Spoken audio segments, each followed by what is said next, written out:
Hello दोस्तों, स्वागत है आप सभी का अपने से यूट्यूब चैनल लीडू स्पीक 234 में। तो गाइज एक बार फिर से हम लोग लेकर आ गए हैं आपके लिए आपका जो है सब्जेक्टिव क्वेश्चन जितने भी आने वाले हैं आपका बोर्ड एग्जाम में बहुत ही इंपॉर्टेंट कि मतलब एग्जाम की दृष्टि से VBI रहने वाला है। ठीक है, तो वीडियो पर दोस्तों आप लोग अगर एंड तक बने रहिएगा तो आपका जो है लगभग दोस्तों यहाँ से 90% सब्जेक्टिव क्वेश्चन जो है मैच होने वाला है। ठीक है, तो ये दोस्तों आपका सब्जेक्टिव क्वेश्चन होने वाला है। ठीक है, तो ये जो है सब्जेक्टिव आपका क्वेश्चन रहेगा। और दोस्तों साथ ही साथ हमारे चैनल पर आप लोग अगर न्यू विजिट कर रहे हो तो चैनल को सब्सक्राइब कर लीजिएगा। और वीडियो पर नए होंगे तो वीडियो को आप लोग लाइक कर दीजिएगा। ठीक है, तो ये आपका सोशल साइंस का बहुत ज़्यादा डिमांड हो रहा था सब्जेक्टिव क्वेश्चन का, तो इसीलिए दोस्तों सब्जेक्टिव क्वेश्चन अब बना दिया जा रहा है। ठीक है, तो इधर देखिए दोस्तों, यहाँ पर आपका सबसे पहले यहाँ पर आपका सब्जेक्टिव क्वेश्चन का जो है देखते हैं हम लोग प्रश्न खंड बी। ठीक है, तो आपका इससे पहले दोस्तों ऑब्जेक्टिव क्वेश्चन भी है। अगर आप लोग ऑब्जेक्टिव क्वेश्चन का भी आपको अगर PDF चाहिए या फिर इसका जो वीडियो चाहिए तो आप लोग हमें कमेंट बॉक्स में कमेंट करिए, तो उसका भी वीडियो आ जाएगा।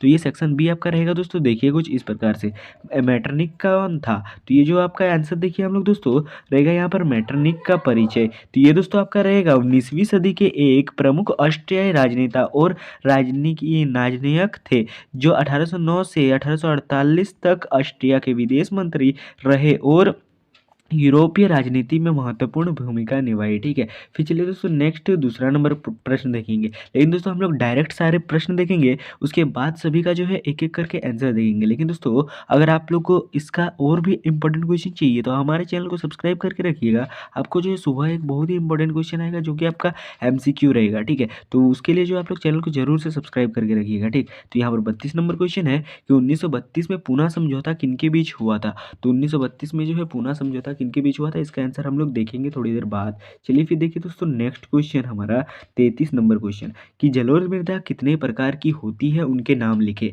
तो जलोढ़ मृदा जो है यहाँ पर नदियों द्वारा लाए गए उपजाऊ मृदा को जलोढ़ मृदा कहा जाता है। ठीक है, तो इसके दो प्रकार होती है। पहला बांगर मृदा, नदियों द्वारा लाए गए नए जलोढ़ मृदा को बांगर मृदा कहा जाता है। फिर नेक्स्ट है मतलब ये काफ़ी उपजाऊ होती है बांगर मृदा। फिर दूसरा है खादर मृदा, नदियों द्वारा लाए गए पुराने जलोढ़ मृदा को खादर मृदा कहा जाता है।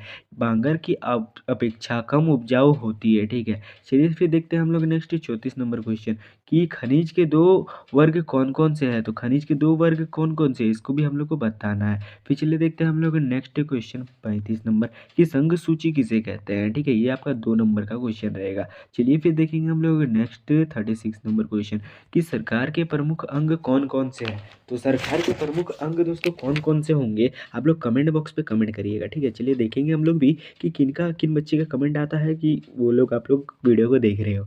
फिर चलिए देखते हैं हम लोग प्रश्न 37 नंबर मौसमी बेरोजगारी से क्या अभिप्राय है। ठीक है, फिर देखते हैं हम लोग फिर नेक्स्ट क्वेश्चन जो कि रहने वाला है 38 नंबर उपभोक्ता शोषण का क्या अर्थ है। ये क्वेश्चन बहुत ही इंपॉर्टेंट है, VBI क्वेश्चन। ठीक है, चलिए देखते हैं हम लोग फिर नेक्स्ट क्वेश्चन जो कि रहने वाला है आपका सेक्शन सी। ठीक है, जो कि रहने वाला है प्रश्न संख्या 39 से 46 तक लघु उत्तरीय प्रश्न है, प्रत्येक 3 अंकों का है। इनमें से 6 प्रश्नों के उत्तर अधिकतम 150 शब्द में दीजिए। सेक्शन सी क्वेश्चन नंबर 39, तो ये जो आपका है जो कि आपका रहने वाला है 39 नंबर क्वेश्चन, दांडी यात्रा से आप क्या समझते हैं, संक्षेप में लिखिए। तो इसमें आपको 3 नंबर दिए जाएंगे। ठीक है, चलिए देखते हैं हम लोग फिर इसके बाद वाला क्वेश्चन 40 नंबर क्वेश्चन कि 1929 ईस्वी का महामंदी का बंगाल के पटसन पैदा करने वाले लोगों पर क्या प्रभाव पड़ा। तो प्रश्न 40 नंबर का भी आंसर हम लोग देखेंगे। ठीक है, चलिए लेकिन उससे पहले देखेंगे हम लोग नेक्स्ट जो कि रहेगा 41 नंबर क्वेश्चन कि मिट्टी संरक्षण के किन्हीं 3 उपायों को बताइए। तो ये भी क्वेश्चन दोस्तों बहुत ही महत्वपूर्ण रहने वाला है। ठीक है, एग्जाम की दृष्टि से। चलिए फिर देखते हैं हम लोग नेक्स्ट 42 नंबर क्वेश्चन कि जल दुर्लभता क्या है, इसके प्रमुख कारण क्या है।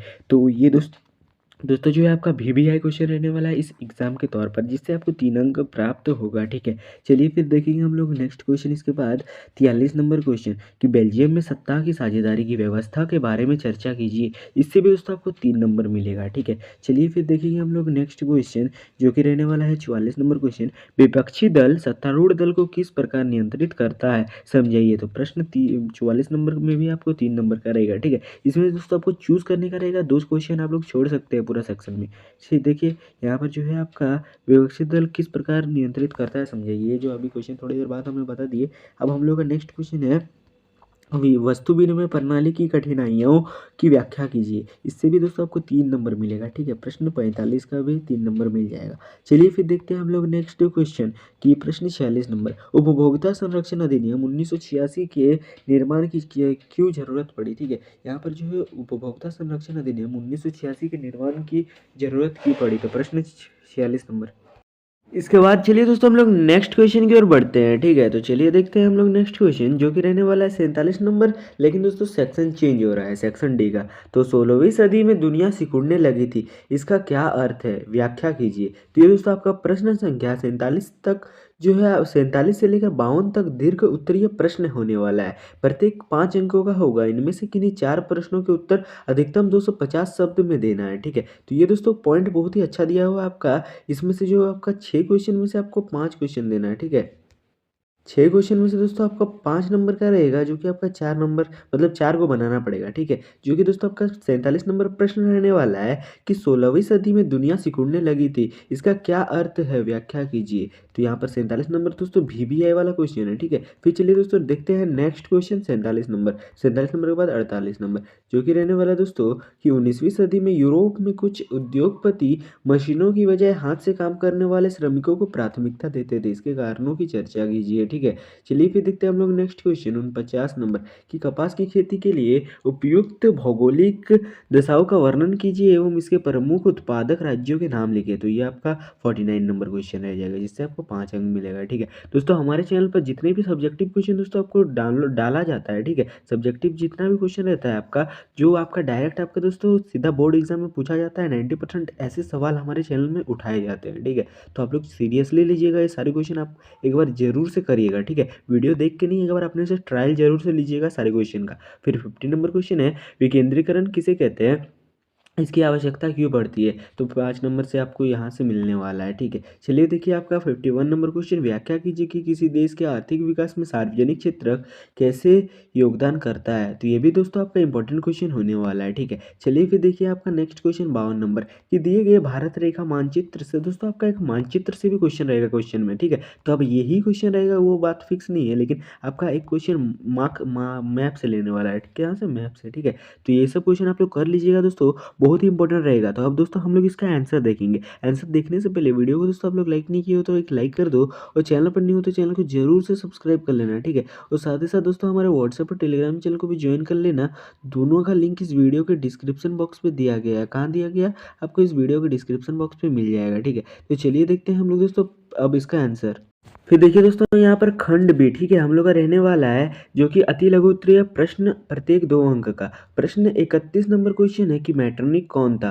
तो यहाँ पर रहने वाला है उत्तर, मैटरनिक ऑस्ट्रिया का चांसलर था। वह रूढ़िवादी विचारधारा का समर्थक था और 1815 की वियना कांग्रेस की मेजबानी उसने ही की थी। ठीक है, तो मैटरनिक जो है आपका यहाँ पर आंसर रह गया। चलिए फिर देखिए नेक्स्ट क्वेश्चन दूसरा नंबर कि 1932 में पुना समझौता किनके बीच हुआ था। तो पूना समझौता, पूना पैक्ट, महात्मा गांधी और डॉक्टर BR अम्बेडकर के बीच हुआ था। ठीक है, फिर देखिए हमारा 33 नंबर क्वेश्चन, जलोढ़ मृदा कितने प्रकार की होती है, तो उनके नाम लिखिए। तो जलोढ़ मृदा 2 प्रकार की होती है, खादर नई जलोढ़ मृदा को कहते हैं, दूसरा बांगर पुरानी जलोढ़ मृदा को कहते हैं। ठीक है, फिर 34 नंबर क्वेश्चन है कि खनिज के 2 वर्ग कौन कौन है। तो उत्तर होगा खनिज के 2 वर्ग, धात्विक खनिज जैसे लोहा और अधात्विक खनिज जैसे कोयला होता है। ठीक है, तो यहाँ पर आंसर रहेगा 34 नंबर का। फिर देखिए हम लोग का नेक्स्ट 35 नंबर क्वेश्चन, संघ सूची किसे कहते हैं। जिन विषयों पर कानून बनाने का अधिकार केवल केंद्र सरकार के पास होता है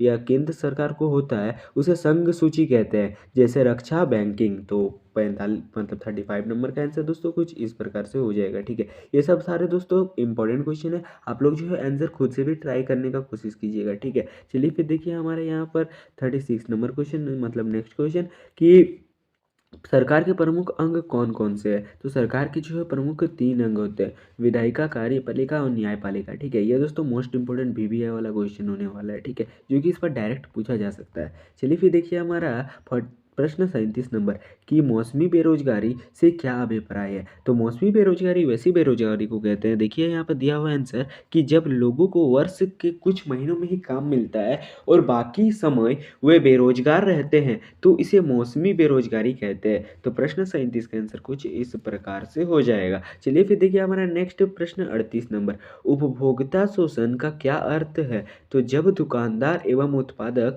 ग्राहकों को कम वजन देते हैं, मिलावटी सामान बेचते हैं या अधिक कीमत वसूलते हैं, तो इसे उपभोक्ता शोषण कहते हैं। तो प्रश्न 38 का देखिए दोस्तों कुछ इस प्रकार से आंसर होगा। ठीक है, चलिए देखते हैं हम लोग फिर खंड सी नंबर, लघु उत्तरीय प्रश्न। तो वो था आपका खंड बी, जो है आपका सिंपल क्वेश्चन था, 2 नंबर वाला था। ठीक है, ये आपका 3 नंबर रहेगा। और दोस्तों अभी तक आपने इस वीडियो को लाइक नहीं किया तो जाकर वीडियो को एक लाइक कर दीजिए, और चैनल पर न्यू होंगे दोस्तों तो सब्सक्राइब जरूर से कर लेना। ठीक है, चलिए यहाँ पर देखिए, यहाँ पर नेक्स्ट क्वेश्चन जो कि रहने वाला है, दांडी यात्रा से आप क्या समझते हैं, संक्षेप में लिखिए। तो उत्तर होगा, गांधी जी ने 12 मार्च 1930 को साबरमती से दांडी तक नमक कानून तोड़ने के लिए पैदल यात्रा की। इससे ही दांडी यात्रा कहते हैं, जिसे सविनय अवज्ञा आंदोलन शुरू हो गया। ठीक है, जो कि आपका फिर नेक्स्ट क्वेश्चन रहने वाला है 40 प्रश्न नंबर, जो आपका रहेगा 1929 एवं मतलब 1929 ईस्वी की महामंदी का बंगाल के पटसन पैदा करने वाले लोगों पर क्या प्रभाव पड़ा।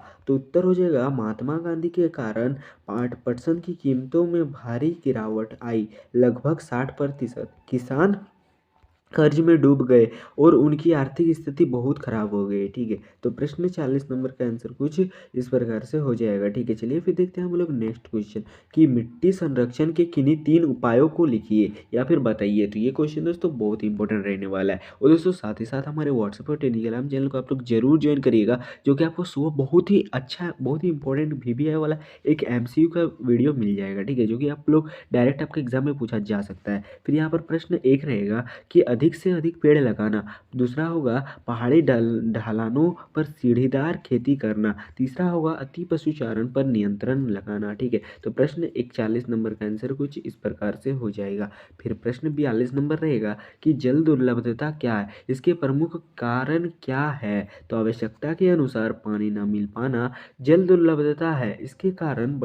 इसका कारण जो है बढ़ती जनसंख्या, जल का प्रदूषण और जो है आपका जल का असमान वितरण है। ठीक है, तो प्रश्न 42 का कुछ इस प्रकार से आंसर हो जाएगा। ये आपका इंपॉर्टेंट क्वेश्चन रहने वाला है आपका 2 नंबर के लिए। ठीक है, चलिए देखते हैं हम लोग नेक्स्ट 43 नंबर क्वेश्चन कि बेल्जियम में सत्ता की साझेदारी की व्याख्या मतलब व्यवस्था के बारे में चर्चा कीजिए। तो बेल्जियम में डच और फ्रेंच भाषी मंत्रियों की संख्या केंद्र सरकार में समान रखी गई, ताकि किसी एक समुदाय का प्रभुत्व ना रहे। ठीक है, क्या होगा, प्रश्न 43 का आंसर कुछ इस प्रकार से हो जाएगा। चलिए फिर देखिए हम लोग का नेक्स्ट क्वेश्चन जो कि रहने वाला है 44 नंबर कि विपक्षी दल सत्तारूढ़ दल को किस प्रकार नियंत्रित करता है, समझाइए। विपक्षी दल सरकार की गलत नीतियों का विरोध करता है, जनता की आवाज उठाता है और संसद में सवाल पूछकर सरकार को जवाबदेह बनाता है। ठीक है, तो प्रश्न 44 नंबर का आंसर कुछ इस प्रकार से हो जाएगा। चलिए फिर हम लोग देखते हैं नेक्स्ट क्वेश्चन कि वस्तु विनिमय मतलब प्रणाली की कठिनाइयों की व्याख्या कीजिए।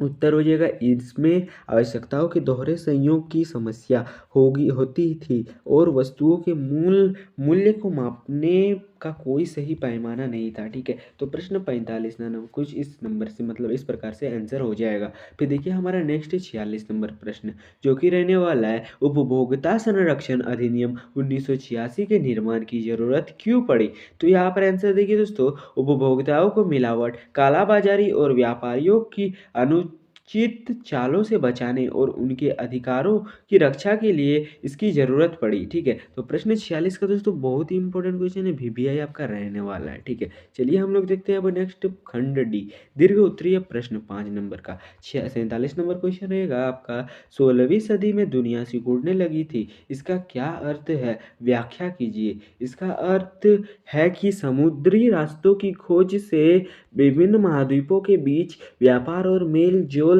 बढ़ गया, जिससे दुनिया एक दूसरे से काफ़ी करीब आ गई। ठीक है, तो यहाँ पर कुछ इस प्रकार से आंसर दोस्तों आपका रह जाएगा। ठीक है, और दोस्तों ये जो आपका खंड डी का रहेगा जिससे आपका 5 नंबर का अंक मिलेगा, तो इसमें आपका जो है टोटल 5 क्वेश्चन हम लोग कराने वाले हैं, जिसमें से आपका जो है 2 से 3 क्वेश्चन जो है मैच करने वाले हैं। ठीक है, शायद एकदम आप लोग एकदम यही सब करके जाइएगा। और दोस्तों साथ ही साथ आप लोग एक एक्स्ट्रा अगर कर रहे हो तो एक्स्ट्रा भी कर लेना, लेकिन ये भी इस वीडियो को दोस्तों आप लोग 2 से 3 बार जरूर से देख लेना, क्योंकि ये बहुत ही इंपॉर्टेंट रहने वाला है आपका। देखिए दोस्तों, हम लोग का ये क्वेश्चन रहने वाला है आपका 19वीं, अब न मतलब दूसरे से करीब आ गई थी ये दोस्तों, आपका बहुत ही इंपॉर्टेंट क्वेश्चन रहेगा, ठीक है। फिर प्रश्न 48 नंबर क्वेश्चन है कि 19वीं सदी में यूरोप में कुछ उद्योगपति मशीनों की बजाय जो है हाथ से काम करने वाले श्रमिकों को प्राथमिकता देते थे। तो ये दोस्तों ये भी क्वेश्चन आपका इंपॉर्टेंट रहने वाला है। ये तो है आपका नेक्स्ट ईयर पूछा गया था, मतलब इसके पिछले ईयर, जो कि बहुत ही इंपॉर्टेंट था। तो क्योंकि उस समय जो है मजदूर आपका सस्ता रहता था और आसानी से उपलब्ध भी हो जाता था। मशीनें बहुत महंगी थी और जटिल डिजाइनों के लिए हाथ का काम जो है आपका बहुत ही मशीनों बेहतर माना जाता था, ठीक है। तो प्रश्न जो है आपका इस 48 का बहुत ही इंपॉर्टेंट क्वेश्चन जो आपका यहाँ से है, ठीक है। चलिए देखिए फिर हमारा नेक्स्ट 49 नंबर क्वेश्चन की कपास की खेती के लिए उपयुक्त भौगोलिक दशाओं का वर्णन कीजिए। तो कपास की खेती दोस्तों आपको किस प्रकार किया जाता है, चलिए देखते हैं। कि इसके लिए उच्च तापमान, हल्की वर्षा, 210 डिग्री मतलब 210 पाला रहित दिन और खिली हुई धूप की आवश्यकता होती है, ठीक है। इसके लिए काली मिट्टी सबसे उपयुक्त मानी जाती है। तो प्रश्न 49 का दोस्तों कुछ इस प्रकार से आंसर रहेगा आपका। फिर देखिए हमारा प्रश्न 50 नंबर कि विकेंद्रीकरण किसे कहते हैं, इसकी आवश्यकता क्यों पड़ती है। तो जब केंद्र और राज्य से शक्तियां लेकर स्थानीय सरकारों या फिर पंचायत को दे दी जाती है, इससे स्थानीय समस्याओं का समाधान बेहतर ढंग से होता है और लोकतंत्र मजबूत होता है। तो प्रश्न 50 का दोस्तों इस प्रकार से आंसर हो जाएगा, ठीक है। चलिए फिर हमारा देखिए नेक्स्ट 51 नंबर क्वेश्चन, जो कि बहुत ही महत्वपूर्ण रहने वाला है कि व्याख्या कीजिए कि किसी देश के आर्थिक विकास में सार्वजनिक क्षेत्र कैसे योगदान करता है। इस क्वेश्चन का आंसर देखने से पहले दोस्तों आप लोग हमारे चैनल पर न्यू हो तो चैनल को सब्सक्राइब कर लो, और वीडियो को लाइक नहीं किया हो तो आगे के कंटेंट देखने के लिए वीडियो को एक लाइक भी कर देना। और साथ ही साथ दोस्तों इस वीडियो को अपने सभी दोस्तों तक शेयर जरूर से करना, ठीक है, ताकि उनको भी ये इंपॉर्टेंट क्वेश्चन पता चल सके। तो इसका आंसर देखेंगे दोस्तों, लेकिन उससे पहले आप लोग एक अपना प्यारा सा नाम कमेंट भी कर देना। सार्वजनिक क्षेत्र, सरकारी क्षेत्र, सरकारें सड़कें, पुल, स्कूल और अस्पताल जैसी बुनियादी सुविधाएं देता है, रोजगार पैदा करता है और कम लागत पर सेवाएं प्रदान करता है। तो प्रश्न 51 का आंसर कुछ इस प्रकार से रहेगा। चलिए लास्ट और आखिरी क्वेश्चन हम लोग देखेंगे दोस्तों कि भारत के मानचित्र पर प्रमुख तेल उत्पादक क्षेत्रों को दर्शाइए। मुख्य तेल क्षेत्र जो आपका डिगबोई असम, मुंबई हाई महाराष्ट्र, तीसरा नंबर अंकलेश्वर गुजरात, इन्हें मानचित्र पर सही राज्यों में दर्शाना होता है, ठीक है। तो प्रश्न 52 का आंसर कुछ इस प्रकार से हो जाएगा। अगर दोस्तों आपको ये वीडियो थोड़ी सी भी हेल्पफुल लगी हो तो वीडियो को जो है एक लाइक कर देना, और चैनल पर नहीं होंगे तो चैनल को सब्सक्राइब भी कर लेना, ठीक है। चलिए दोस्तों आपके साथ मिलते हैं कि बहुत ही इंपॉर्टेंट वीडियो के साथ, तब तक के लिए जय हिंद, वंदे मातरम।